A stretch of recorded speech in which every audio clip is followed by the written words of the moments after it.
Hello everyone, welcome to yummy recipes kitchen. आज मैं आपके साथ शेयर करूंगी सेब की लौंजी की रेसिपी। सेब की ये लौंजी बहुत ही टेस्टी और खट्टी मीठी सी बनकर तैयार होती है और टेस्टी होने के साथ साथ ये हेल्दी भी बहुत होती है। तो आप इसे एक बार बनाइएगा ज़रूर। और अगर आपको ये रेसिपी पसंद आए तो प्लीज़ वीडियो को लाइक और चैनल को सब्सक्राइब ज़रूर कर लीजिएगा। तो चलिए फिर इसे बनाना शुरू करते हैं। सेब की लौंजी बनाने के लिए मैंने यहाँ पर 4 सेब लिए हैं। वेट में अगर इनको मेजर करेंगे तो ये 500 ग्राम है। सेब को पहले बहुत अच्छे से वॉश कर लेना है। उसके बाद इसे एक साफ़ कॉटन के कपड़े से साफ़ कर लेंगे। उसके बाद हम इसे छीलेंगे। इस लौंजी को बनाने में वैसे तो आप किसी भी तरह के खट्टे या मीठे सेब ले सकते हैं, लेकिन अगर आप सेब खट्टे लेंगे तो चटनी जो है वो बहुत ही ज़्यादा टेस्टी बनती है। अब यहाँ पर सभी सेबों को छील लिया है, तो अब हम इन्हें इस तरह से लंबे लंबे और पतले पतले स्लाइसिस में कट करेंगे। बीच वाला पार्ट जो है हम इसका जो है निकाल देंगे। ये देखिए, इस तरह से पतले पतले और लंबे लंबे स्लाइसिस में इन्हें कट कर लेना है।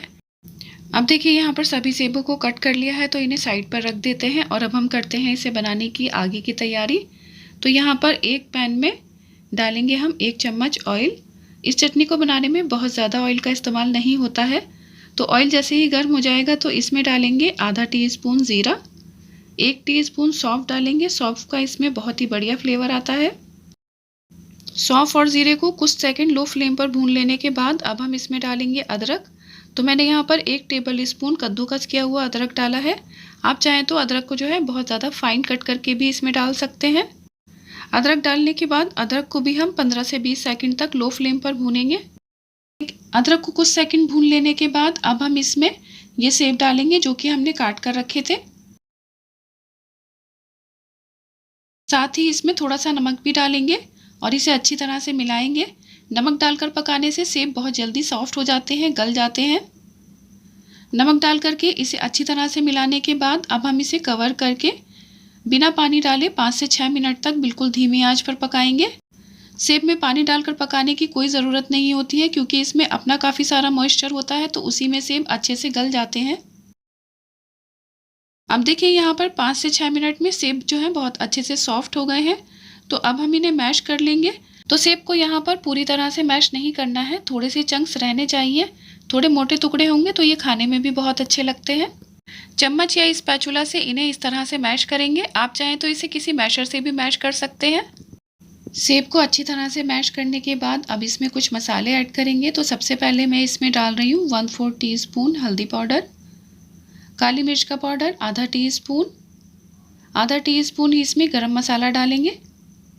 1/4 टीस्पून डालेंगे इसमें दालचीनी का पाउडर और साथ ही इसमें आधा टीस्पून लाल मिर्च पाउडर डालेंगे। मिर्च आप अपने टेस्ट के हिसाब से कम या ज़्यादा कर लीजिएगा और डाल करके इन्हें अच्छी तरह से मिलाएंगे।